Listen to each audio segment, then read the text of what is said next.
You freaked me out. I'm sorry. There's some wild stuff in here, I'll tell you that. The Overell case. The Overell case. It's, Beulah, Louise, and Bud, Gollum. Oh, well, sit down, I'll catch you up. So, I don't know how you haven't heard about this already, but Beulah Louise Overell, born to very wealthy socialites. Walter, her father, made the abundance of his money in furniture in the 1930s, and also after that made some very good choices in real estate. So he was raking it in. And his wife, Beulah the First, straight socialite, elegant, beautiful woman, perfect on the arm of anybody. However, it was rumored that she was having an affair for quite some time with Senator Frank P.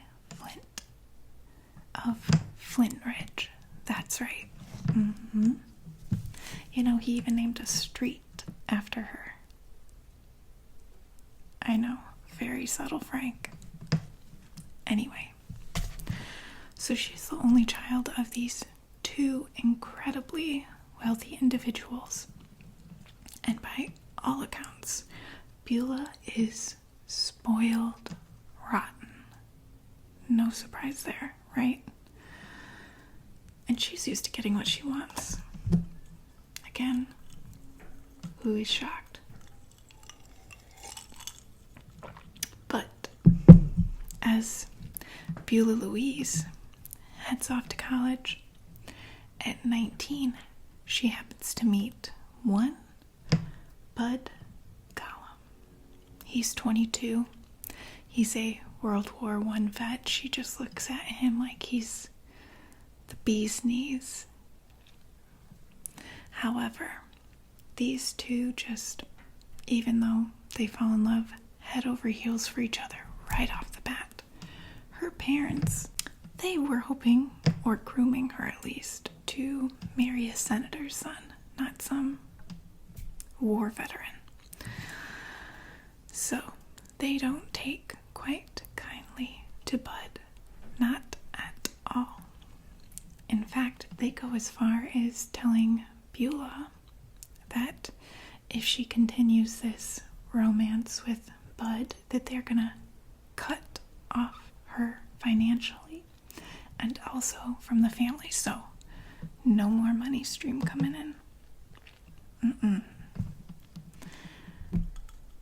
It starts to get real rough.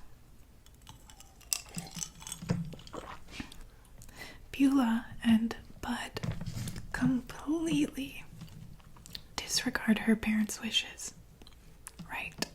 As young lovers often do of their parents' wishes, and they go ahead and pick a wedding date just for a ceremony. That was April 30th, 1947. Now, conveniently, the month prior, on the 15th, just so happens that the two lovebirds and Mr. and Mrs. Overell are collectively together, doing who knows what, celebrating, who cares, on the Overell's yacht, the Mary E. And no, I don't know what it stands for.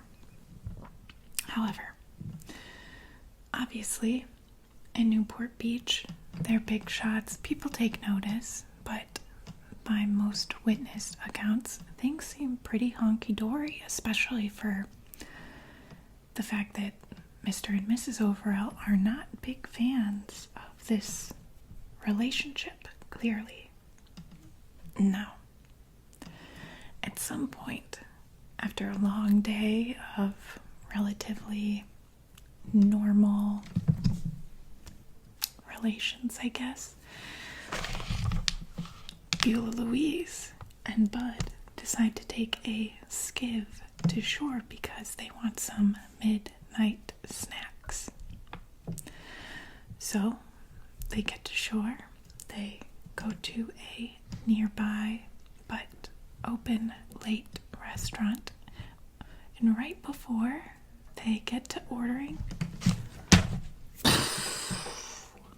huge explosion.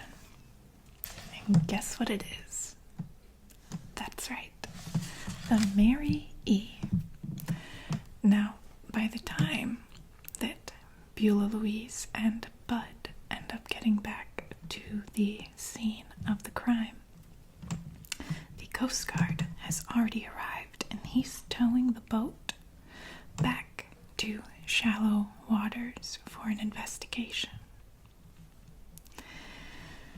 But even though at first they assume, after finding the bodies of Mr. Overell, who was impaled on another part of the ship, assuming it was caused by the explosion, and Mrs. Overell, who had quite a bit of beating around the head,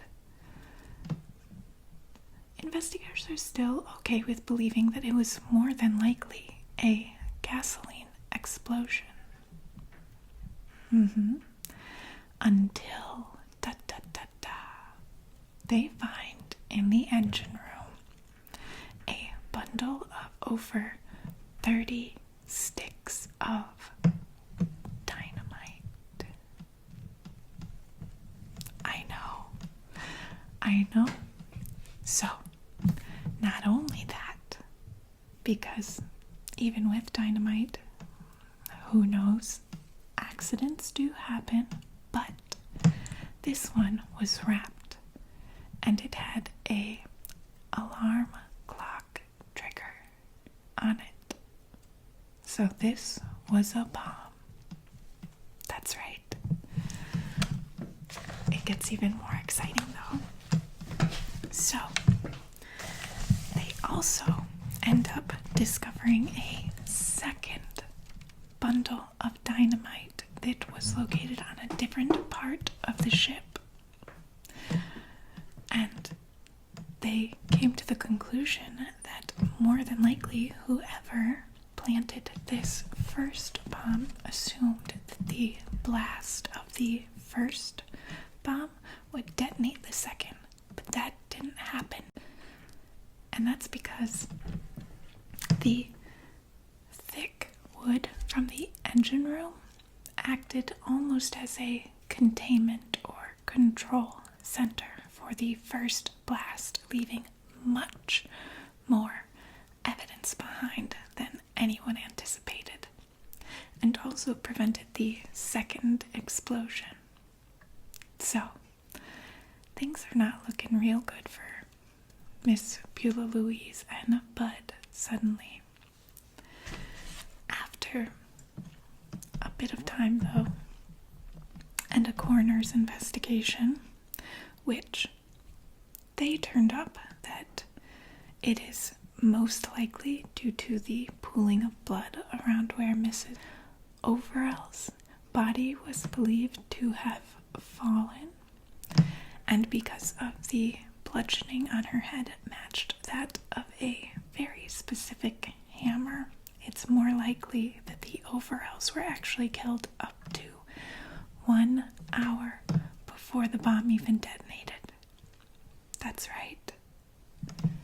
So that leaves Beulah, Louise, and Bud still on the ship before the explosion, with Mr. and Mrs. Overell being dead as a doornail. Quite suspicious. So, police eventually, I think it was about 3 days later, end up arresting Beulah, Louise, and Bud. But it gets even wilder. So talk about a lot of unexpected evidence being left behind. In Bud's car, they find a plethora of evidence.